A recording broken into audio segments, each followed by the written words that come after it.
TV3 žinios dirba tiesioginėme eteryje, aš Rokas Petkevičius, kviečiu šeštadienio įvykių. Sveiki ir visiems ačiū, kad žiūrite. Pirmąją auką Klaipėdos apskrityje tapo 40-metis Skuodiškis.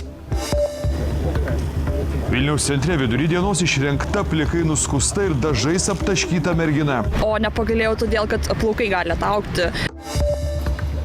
Latviams įsivedus eurą Šiaurės Lietuvos miestelių maisto parduotuvės pigesnių prekių užplūdo broliukai. Beveik kas antras pirkėjas šitas Latvijas.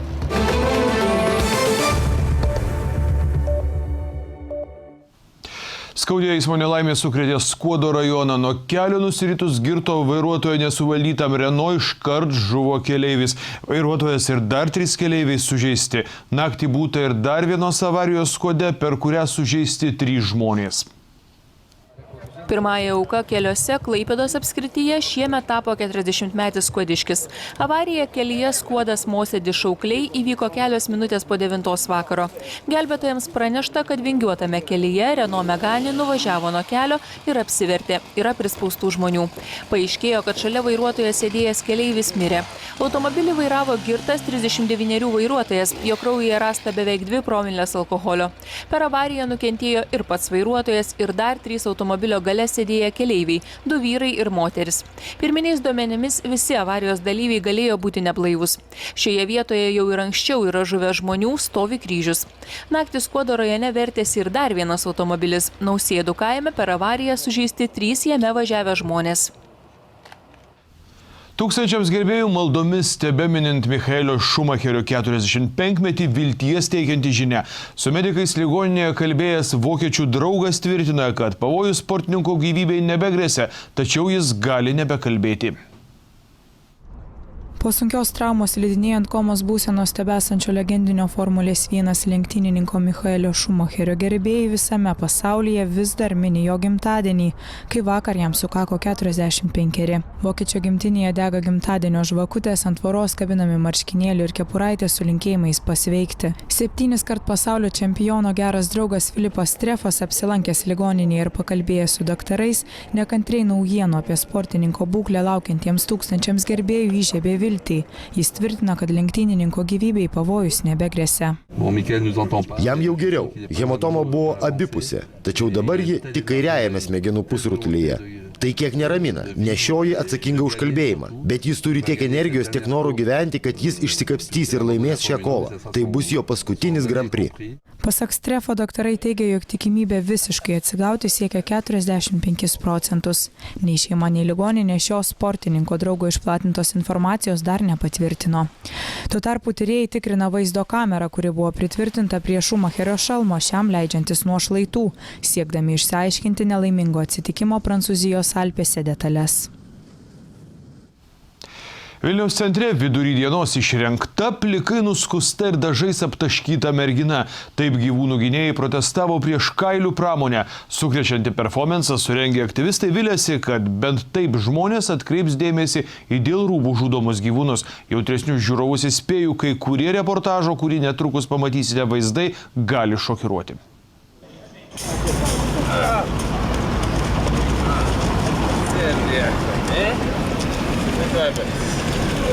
Ilgai nepruks, viskas gerai. O ką jūs čia darot? Lūpam kailį ir gaminsim kailinius. Tokiu būdu gyvūnų teisių gynėjai Vilniaus Kudirkos aikštėje priešais vyriausybės langus nusprendė atkreipti praeivių dėmesį ir priversti susimastyti apie kailių pramonės žiaurumą. Žmonės raginami nenešioti ir nepirkti kailinių ir taip neremti šios industrijos. Na, yra tikrai nemažai ir natūralaus ir sintetinio pluošto audinių, kuriais galima rengtis, ir kailiniai tikrai yra nebūtini šiomis sąlygomis, kuriomis gyvename šiomis dienomis. Kailių ūkiuose, pasak protestuotojų, žvėreliai auginami itin blogomis sąlygomis. Nėra erdvės judėti, dažnai trūksta vandens ir maisto, natūralios šviesos. Protestuotojai siekia, kad būtų sugriežtinti kailių fermų veiklą reglamentuojantys įstatymai, o galiausiai jos Lietuvoje būtų išvis uždraustos. Nukirpė merginai štai šiuos tikrus plaukus, gyvūnų teisių gynėjai nori pasakyti, kad kailiniai neturi būti prabangos ar stiliaus apranga, o kaip tik gėdinga. Auginau tiesiog, kiek jau ten užaugo, kada apsikirpi, o nepagailėjau todėl, kad plaukai gali ataugti ir jokie plaukai nėra svarbiau negu gyvūnų, kurie yra nužudomi kailių fermose gyvybę. Kai kurios ES šalys, pavyzdžiui, Jungtinė karalystė, Austrija ir Kroatija yra uždraudusios kailių fermas, dar kelios šalys planuoja prisijungti prie šio draudimo. Kai kuriuose šalyse galioja itin griežti gyvūnų gerovės įstatymai, kad kailių fermų veikla neįmanoma. Šiuo keliu raginama eiti ir Lietuva, mat kailių pramonės atstovai ieško nišų rytų Europoje, Rusijoje ir Kinijoje, kur gyvūnai nėra griežtai saugomi. Daugiau kaip pusė pasaulio kailių fermų įsikūrusios rytų ir šiaurės Europoje. Lietuvoje egzistuoja apie 40 stambių kailių ūkių ir kasmet jie auga ir plečiasi. Kiekvienais metais milijonai gyvūnų nužudėmi dėl jų kailio. Ar mūsų mados poreikis yra vertas jų gyvybių? Klaipėdos rajono gyventojas vos nusipirkęs be keliems įveikti visureigį namų taip ir nepasiekė. Nuvažiavus tik kelis kilometrus automobilis susidegė. Klaipėdos rajono gyventojų įsigytas automobilis atnešė ne džiaugsmą, o krūvą rūpesčių ir nuostolių. Vilkyčių kaime sumokėjęs pardavėjų iš anksto sudėrėtą sumą, pirkėjas sėdo į šį visureigį ir išriedėjo namų link, bet toli nuvažiuoti nespėjo. Vos už keleto kilometrų iš po variklių dangčio ėmė rūkti dūmai ir pasirodė ugnis. Žmogui beliko kviesti ugniagesius. Nors šie ir atvyko netrukus, automobilio variklių skyrius spėjo išdegti. Mašinos savininkas skundėsi, kad prieš pradėdamas važiuoti keitė įsikrovusi akumuliatorių ir greičiausiai neužveržta liko akumuliatoriaus jungtis, kuri važiuojant galėjo nukristi ir sukelti trumpą jungimąsi bei gaisrą. Automobilį ką tik nusipirkęs vyriškis svarstė, kad po gaisro jo remontuoti nebeapsimokės. Upelėje plaukiantys teršalai sukėlė ant kojų specialiasias tarnybas Šilutės rajone. Ištisinė didžiulė naftos dėmė, pasirodo, miesto vandenys užteršė iš lietaus kanalizacijos. Žemaičių Naumiesčio gyventojai šįryt atkreipė dėmesį į per miestelio centrą tekančio Lendros upelio vandenį. Jo paviršiumi plaukė ištisinė naftos dėmė. Sunerimę žmonės informavo gamtosaugininkus. Šie iškvietė ir ugniagesius. Upelėje pareigūnai skubiai ėmėsi tiesti boninės užtvaras. Susikaupę teršalai purkšti juos suskaidančių tirpalu. Lendros upelėje yra išsilieję teršalai, atvykus priešgaisrinės gelbėjimo pajėgom. Teršalai buvo sustabdyti, pastačius boninės užtvaras. Aplinkosaugininkai tyria faktą, iš kur galėjo sklisti teršalai, taip pat aiškinsis, kas per teršalai. Gamtosaugininkai išsiaiškino, kad naftos produktais užterštas vanduo miestelio pakraštyje ties nuosavais namais išteka iš lietaus drenažinio vamzdžio. Spėjama, kad kažkas galėjo neteisėtai prijungti šį vamzdį ir juo išleisti iš savo namų teršalus į aplinką. Įvykis toliau tyriamas.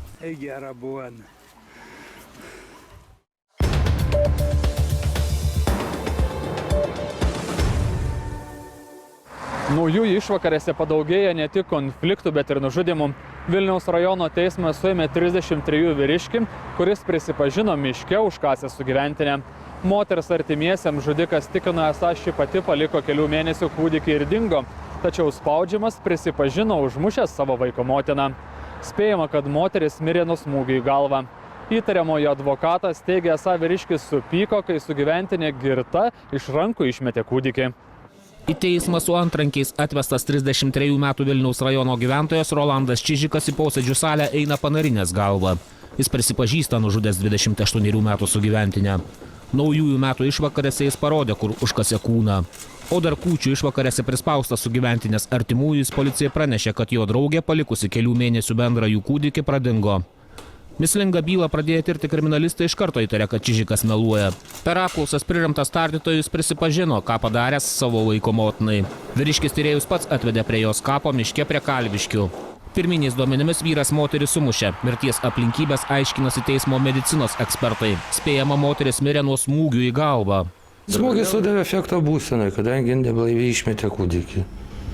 O jis tuo metu ar buvo išgėręs? Sakė, buvo alaus išgėręs. Advokatas sako, kad sugyventinę užkasti įtariamasis nusprendė dar vis būdamas efekto būsenos. Kai mirė, išsigando, pasimetė, nebežinojo, ką daryti. Ir tokį sprendimą priėmė. Čižikui pareikšti įtarimai dėl artimo žmogaus nužudimo. Tos aplinkybės bus dar ikiteisminio tyrimo metu detalizuojama, žiūrėsim, spręsim. Kur dabar kūdikis? Šiuo metu kūdikis yra pas nukentėjusios šeimą. Teismas patenkino prokuratūros prašymą ir leido įtariamai suimti 3 mėnesiams. Advokatas prašė netaikyti griežčiausios kardomosios sankcijos suėmimo. Jisai yra iš normalios šeimos. Normalų žmonės. Nei girtuokliai, nei pijokai dirbantis. Tai jo sugyventinė visai kitokiom sąlygom gyvena. Ten nuolat buvo girtaujama. Čižikui gresia laisvės atėmimo bausmė nuo 7 iki 15 metų. Bausmė sulaukė 2 savo vaikus nužudžiusi 28-erių Ineta Dzinguvienė. Už tai, kad uždusino ir lagamine slėpė vos kelerių dienų dukrelę, motinai skirta 15 metų kalėjimo. Tiesa, Škotijoje ji kalė iki gyvos galvos už kito savo naujagimio nužudimą. 5 savo vaiką moteris pasmaugė. Nusikaltimą Škotijoje demaskavo atidūs kaimynai, o apie nužudimą Lietuvoje sužinota atsitiktinai. Naujagimio kūną rado statybininkai rekonstruodami sodo namelį. Škotijoje dėl naujagimio nužudimo iki gyvos galvos nuteista 28-erių Ineta Dzinguvienė, Lietuvoje dėl kito savo naujagimio nužudimo sulaukė kur kas švelnesnės bausmės. Moteris uždusinusi ir lagaminę paslėpusi savo vos kelių dienų dukrelę nuteista 15 metų nelaisvės. Moters advokatė patikino, kad bausmė jas tenkina ir sprendimo neskųs. Jinai paprasčiausiai nori greičiau grįžti, atlikti bausmę, kurie jau paskirta ir turbūt nenori čia užsibūti. Sveika mergytė Dzinguvienė gimdė Marijampolės ligoninėje. Medikai patvirtino, kad moteris gimdė 4 kartus, nors pati Dzinguvienė teisėsaugai tvirtino, kad gimdė 3 kart. Tada pradėtos dingusio naujagimio paieškos. Nužudytos mergytės lavonėlį po metų atsitiktinai rado sodo namelį rekonstravę statybininkai. Tada Dzinguvienė jau buvo suimta Škotijoje ir teisiama dėl dar vieno savo naujagimio nužudimo. 5 savo vaiką moteris pasmaugė jau būdama Škotijoje. Nusikaltimą demaskavo kaimynai, pastebėjo, kad naujagimis kažkur pradingo. Škotijos teismas moterį nuteisė iki gyvos galvos. Ir dabar bus grąžinta bausmės atlikimui į Škotiją, kur nuteista iki gyvos galvos. Ekspertai nustatė, kad Dzinguvienė nusikaltimų metu žinojo, ką daro, tačiau vaikžudė savo motyvų neatskleidė. Kaltę pripažino pilnai, tačiau nurodyti pačių aplinkybių to nužudymą negalėjo. Jos teigimu neatsimenu. Iki gyvos galvos Dzinguvienė nuteisė Škotijos teismas, vaikžudei gali suteikti galimybę po 15 metų išeiti į laisvę. Kol kas nežinoma, kokios tam įtakos turės Lietuvos teismų skirta bausmė. Klaipėdos policijai pavyko sučiupti beveik metus nuo teisėsaugos besislapščiusi būsimos medikės žudiką. Pareigūnams pavyko išsiaiškinti, kad 30-metis merginą mušė, badė ir galiausiai pasmaugė vien todėl, kad ši atsisakė toliau su juo draugauti. Nusikaltėlis slapstėsi bute Šventojoje. Jis niekur nekišdavo nosies, o maistu pasirūpindavo artimieji. Žudikas nuo teisėsaugos pasislėpė pernai kovą, kai išgirdo nepalankų jam teismo sprendimą. 30-metis Vytautas Albokas viename bute Šventojoje įtariamas slapstėsi kone metus. 11 metų už grotų pasiųstas žudikas sausio 1 vakarą sulaukė svečių. Buvo gauta informacijos, kad bėglys gali slapstytis Palangoje, mokyklos gatvėje esančiame bute. Tačiau nuvykus prie minėto buto, durų niekas netidarė ir mūsų pareigūnai buvo priversti tas duris išlaužti. Na ir įėjus į butą, bėglys buvo aptiktas. Žudikas buvo gerokai pasikeitęs, užsiauginęs barzdą. Tačiau pareigūnų jis nesuklaidino. Spėjama, kad nuomojamame bute Albokas tikėjosi tūnoti dar ilgai. Maisto turėjo mėnesiui, manoma, jo parūpindavo artimieji, o pats žudikas niekur nosies nekišo. Per dieną žiūrėjo televizorių, naršė internete ir ieškojo naujų pažinčių. Vyriškis elgėsi labai ramiai, prieš pareigūnus nebandė panaudoti jėgos, todėl buvo ramiai sulaikytas ir parvežtas į Klaipėdą. 25 būsimos medikės nužudymas šalį sukrėtė prieš 4 metus. Jauna mergina atstumusi Alboką buvo badoma, mušama ir galiausiai pasmaugta. Nuomojamame bute jos kūną rado mama. Iš karto nužudymu įtartas buvęs draugas neigia kaltę. Ekspertams teko gerai padirbėti, kad jis būtų nuteistas.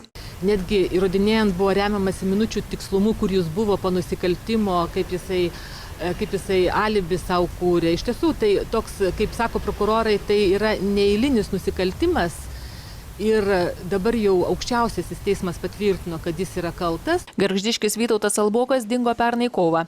Prieš metus Klaipėdos apygardos teisme jam skirta 11 metų kalėjimo. Šį nuosprendį vyras buvo apskundęs ir metus už užstatą gyveno laisvėje. Aukštesnės instancijos teismas bausmės nepakeitė. Iškart po posėdžio Albokas turėjo būti suimtas. Tačiau pats žudikas teismo salėje nepasirodė. Dėl įstatymų spragų jis atgavo 50 000 litų piniginį užstatą, dokumentus ir pasislėpė. Dabar Alboko laukia kitas teismas už bausmės nevykdymą ir 11 metų nelaisvė prasitęs dar porą metų. Ši savaitė išskirtinė buvo Henrikui daktarui. Iki gyvos galvos įkalintas daktarų gaujos lyderis laimėjo bylą prieš valstybę. Teismas jam priteisė 3000 litų neturtinės žalos atlyginimo už tai, kad Henytė buvo kalinamas prastomis sąlygomis. Daktaras teisme juokavo, esą kameroje gaudo tarakonus ir skundėsi kameros nešvara. Tuo tarpu Henytės advokatas pareiškė, kad esą Lukiškių kalėjimo vadovybė po teismo sprendimo daktarui ėmė kerštauti ir toliau jį neva kankina. Iki gyvos galvos nuteistas Henrikas daktaras į teismą išklausyti sprendimo atvyko pasipuošęs ir gerai nusiteikęs. Labą dieną, draugų nebeliko, liko tik gerbėjai. Jis Vilniaus apygardos administraciniam teismui apskundė Lukiškių kalėjimą, nes jis neva kalinamas itin prastomis sąlygomis. Dėl to garsusis kalinys iš valstybės reikalauja 1 milijono litų neturtinės žalos atlyginimo. Pasak Henytės, jo kameroje trūksta oro. Per drėgną veisėsi pelėsis ir labai šalta. Dėl žemos temperatūros ir labai prasto apšvietimo prieš porą savaičių 56 metus atšventęs daktaras neva negali rašyti knygos. Atvykęs į teismą, Henytė skundėsi, esą sąlygos nepagerėjo. Nieko dabar dar blogiau padarė, dėl vieno uždarė. Sakant, mažai postų turėdavo vėl vienas įžiūrė. Tarakonų kamera yra, va jam šaltas, šiltas ir jam įkalbėjo. Šiandieną dariau jam kapitalinį švalimą, tai gaudžiu tarakonų po kamerą. Tačiau daktaras sako negalintis skųstis aptarnaujančių personalu ir kalėjimo prižiūrėtojais. Tai viskas tvarkoja, apsaugo gerą, kalėjimo prižiūrėtojai geri. Tarnavimas super, laisvė kokį jūs nesvarasite tikrai. Rankas gali kišenį veikšti, gali visų durys atidaro, uždaro. Lukiškių kalėjimo vadovai tvirtina, kad laikosi visų higienos normų. Kalėjimo patalpas po keletą kartų per savaitę tikrina visuomenės sveikatos centras, tad jie pažeidimų tikrai nedarantys. Tačiau teismas pripažino, kad daktaro kamera buvo mažo ploto, per šalta ir per drėgna, be to ir per menkai apšviesta. Pasak teismo, dėl to Henytė patyrė esminių nepatogumų ir dvasinių kančių, kurios viršijo įprastas kalinimo sąlygas. Teismas daktarui už patirtas kančias priteisė 3000 litų, vietoje reikalauto 1 milijono, mat pasak teismo nebuvo surinkta įrodymų, kad dėl įkalinimo sąlygų Henytei sutriko sveikata. Tačiau ir tokiu teismo sprendimu daktaras atrodo liko patenkintas. Nu ką, tai štukas gavom, važiuojame restoraną. Ar užtenka? Geležėlių visiems užteks. Mineralinių. Apeliacinėme teisme nagrinėjama ir kita didžiulė byla, kurioje daktaras nuteistas iki gyvos galvos už žmogžudystes, turto prievartavimą. Be to Henytė, jo dešinioji ranka Egidijus Abarius Goga ir dar 13 gaujos narių kaltinami laikė šaudmenų ir sprogmenų. Be įkalinimo bausmių prokurorai reikalauja, kad kaltinamieji atlygintų 1000 išlaidas už lavonų paiešką, atgabenimo iš užsienio išlaidas.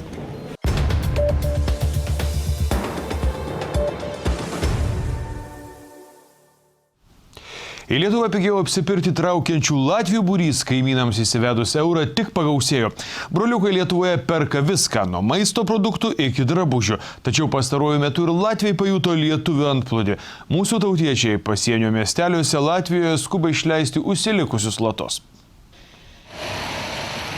Šeštadienis didysis turgus Biržuose. Kaip teigia vietos prekybininkai, čia beveik kas antras pirkėjas latvis. Juos čia vilioja galimybė apsipirkti pigiau. Latviai prisipažįsta esantis gan dažni Biržų turgaus lankytojai. Pasienio gyventojai apsipirkti čia atvažiuoja kas savaitę. Здесь дешевле. Čia galima pigiau visko nusipirkti. Latvijoje nėra taip pigu. Nėtų tak deševlė. Latviai gerokai daugiau ir pigesnių prekių randa ne tik Biržų turguje, bet ir užvažiuoja apsipirkti į arčiau pasienio esančias miestelių parduotuvės. Pasienio ruože germaniškiai įsikūrusios parduotuvės vedėja sako, kad kaimynams apsipirkti iš Latvijos čia apsimoka ir po euro įvedimo. Ne, taip jau yra tokie, kur nuolatiniai klientai, kur tikrai žinom, kad jie atvažiuoja viską perkasi, nuo pieno produktų iki mėsos. Tai vat, jie ir manau, kad ir toliau važinės pas mus. Ну, в основном мясные продукты мы покупаем. Pas jūs daugiausiai perkame mėsos produktus, nes kokybė geresnė ir pigiau. Kainos geresnės, jos daug žemesnės pas jūs. Конечно, этот переход... Aišku, perėjimas ne visai pageidautinas, bet ką padarysi dabar? Kainos produktų išaugo. Kol Latviai mūsų šalyje šturmuoja lietuviškas parduotuvės, pasienyje ties biržais taip pat sujudimas. Latviams įsivedus eurą, lietuviai skuba išleisti užsilikusius latus. Dabar labai daug kas paskutinius latikus stengiasi išleisti. Perka alkoholį, sausainius, saldainius, viską. Mes priimam jo ir keičiam. O pajutot ant kopūstų, kad labiau perka? Jo, pajutam. O ką biržiečiai sako, kad reikia išsileisti? Nu jo, žinom, reikia išleisti. Kur dės tos pinigus? Pasienio prekeiviai nerimauja, kad Latvių antplūdis į jų parduotuvės Lietuvoje kitąmet gali atslūgti, jei mūsų šalyje taip pat bus įvestas euras. Jungtinės Amerikos valstijas talžanti didžiulė pūga pražudė mažiausiai 16 žmonių. Žiemiški orai iš ten trauktis nežada, naip tol prognozuojami rekordiniai šalčiai. Žmonės primiktinai raginami likti namuose. Stingdantis šaltis, pusniais virš kelių, stūgaujantis smarkūs vėjai. Tokia Jungtinėse valstijose siaučianti žiemos audra jau pražudė mažiausiai 16 žmonių. Daugiausia dėl slidžiuose ir užpustytuose keliuose kilusių avarijų, nors komunalininkai dirba be perstojo. Niujorko priemiestyje Alzheimeriu serganti moteris mirtinai sušalo nuklydusi nuo namų, o Filadelfijoje vyras žuvo, kai jį užgriuvo 30 metrų techninės druskos kalnas. Stichija labiausiai smogė šiaurės rytams, tačiau pūgos kelyje atsidūrė iš viso per 100 milijonų žmonių. Be paliovos krentant sniegui, kai kuriuose valstijose jo jau pridrėbė per 60 cm, kitur perpus mažiau, tačiau situaciją dar labiau blogina smarkus ir šaltas vėjas. Netoli Bostono pakrančių gyvenvietės užliejo vanduo, jame plūduriuoja ledo luitai. Niujorke ir Naujajame Džersyje paskelbta nepaprastoji padėtis, tad žmonės primiktinai raginami iš namų nekišti nosies. Dėl pūgos oro uostuose įstrigo tūkstančiai žmonių. Vien penktadienį šalyje atšaukta apie 3000 skrydžių. Keiksnodami užklupus audrą, keleiviai nebežino, ką daryti. Kai kuriems skrydžių gali tekti laukti net keletą dienų. Mano skrydį vakar paskutinę minutę atidėjo, tad dabar jie mane siunčia į Miami, o iš ten jau galbūt pavyks parsirasti namo. Atvykome čia likus 1,5 valandos iki skrydžio. Mums pranešė, kad jis atšauktas. Sužinojome, kad į Kanadą parskristi galėsime tik pirmadienį. Matyt, teks važiuoti autobusu. Vieninteliai žiemos nepabūgę laisvomis dienomis besidžiaugiantys moksleiviai, kurie smarkiai apsimuturiavę skrieja nuo kalnelių ir lipdo besmegenius. Tačiau ilgai lauke neišbūsi. Oro temperatūra kai kur krito gerokai žemiau nulio, o ir palengvėjimo amerikiečiams meteorologai kol kas nežada. Anaiptol spėjama, kad termometrų stulpeliai gali nukristi 11 ar net 17 laipsnių žemiau nei įprastomis žiemomis, tad vietomis gali spausti net 23 laipsnių šaltis. O štai Europoje Didžiosios Britanijos ir Prancūzijos vakarinių pakrančių sniegas neužvertė, tačiau jas taip pat niokoja smarkūs vėjai ir aukštos bangos. Potvyniai užliejo pajūrio miestus ir žemumas. Labiausiai nukentėjo Velsas, Anglija ir Šiaurės Airija. Žmonių negelbėjo guminiai batai, kai kuriems teko evakuotis iš namų. Pranešama, kad bjaurūs orai ir potvyniai Jungtinėje karalystėje nesiliaus visą savaitgalį. Kviečiu keliom sekundėm persikelti į kitą Azijos žemyną. Štai Kinijoje prasideda sniego ir ledo festivalis. Harbine pridygo šimtai įspūdingų pilių ir ledo skulptūrų, tad tikimasi pritraukti milijoną smalsuolių. Šitokia ledo karalystė virto Kinijos Harbino miestas. Prieš kasmetinį sniego ir ledo festivalį vykstantį jau 30 mečius čia pridygo ne tik ledo pilių, bet ir įvairiausių skulptūrų. Tarp jų ir iš ledo pagamintas guminis ančiukas bei milžiniška čiuožykla. Nors čia spaudžia 20 laipsnių šaltis, tikimasi sulaukti mažiausiai 1 milijono lankytojų. Šį įspūdingą ledo ir sniego pasaulį statė maždaug 7000 žmonių, o skulptūroms sunaudota 300 000 kubinių metrų ledo ir sniego. Netrukus TV3 sportas, paskui papasakosiu apie rytojaus orus. Ačiū, likite su mūsų kanalu ir gero šeštadienio vakaro.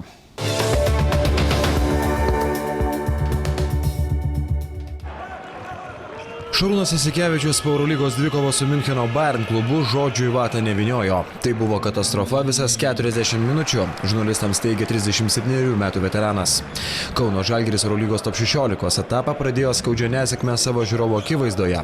66-84 turėjęs pripažinti Miuncheno Bayern komandos pranašumą. Nebuvo nei vienos dalies krepšinio tos, kur mes galėjom kažko pasilyginti su Bayernu ir taip toliau. Šiandien tiesiog atrodome apgailėtinai ir tai nėra jokio pasiteisinimo, tai tiesiog, nežinau, liktai ruošiamės ir ilgai ruošiamės šitom varžybom ir turėjom laisvų dienų ir pailsėję buvom, bet tiesiog neįgyvendinam trenerio planų. Varžovo persvara išryškėjo antrajame kėlinyje. Fantastiškai beveik 50% taiklumu tritaškius realizavęs Bayern klubas surengė keletą spurtų, o Žalgirio gynyba atrodė nepasirengusi prieš tokį varžovų puolimą. Nemetėm tokių metimų, kokius turėjome, neįžaistas kamuolys buvo per skubėjimą, kai neleidžia daryti, atsiranda neužtikrintumas ir neišpildymas. Atrodėm išsibalansavę, sakau, be jokios labai didelės idėjos puolime ir kol nežaidėm savo krepšinio, nors mes šiais metais labai retai ir žaidžiam tą tikrai gerą, protingą krepšinį, o šiandien tai iš viso buvo prastai. Žalgiris pralaimėjo kovą dėl atšokusių kamuolių 36-41. Greitas puolimas nesiklijavo, o dar ir 15 klaidų situacijos negelbėjo. Rezultatyviausiai Kauno klube žaidė Justinas Dentmanas. Jis surinko 12 taškų, bet pataikė vos vieną tolimą metimą iš 8. Daugiau nei vienas žalgirietis dviženklio taškų skaičiaus nesurinko. Sirgaliams užkliuvo ir dar kai kas. Sauliaus Štombergo ir Šarūno Jasikevičiaus karšta diskusija, po kurios žaidėjas trečiajame kėlinyje nežaidė nė minutės. Beje, Žalgirio strategas antroje rungtynių dalyje apsėjo be minutės pertraukėlių. Kaip ten bebūtų, Žalgiris pralaimėjo itin svarbias rungtynes namie, o jau kitą savaitę išvyksta į Maskvą. Ten komandos lauks dvikovą su Maskvos CSKA. Paskutinėse pirmojo top 16 etapo rungtynėse antausį gavo Fenerbahčės Ulker komanda su Linu Kleiza. Lietuvis Pirėjoje kartu su komandos draugais 82-95 nusileido Olympiakos komandai. Kleiza surinko 7 taškus. Varžovų gretose Vasilis Panulis pelnė 28 taškus ir atliko 9 rezultatyvius perdavimus ir tapo naudingiausių savaitės žaidėjų.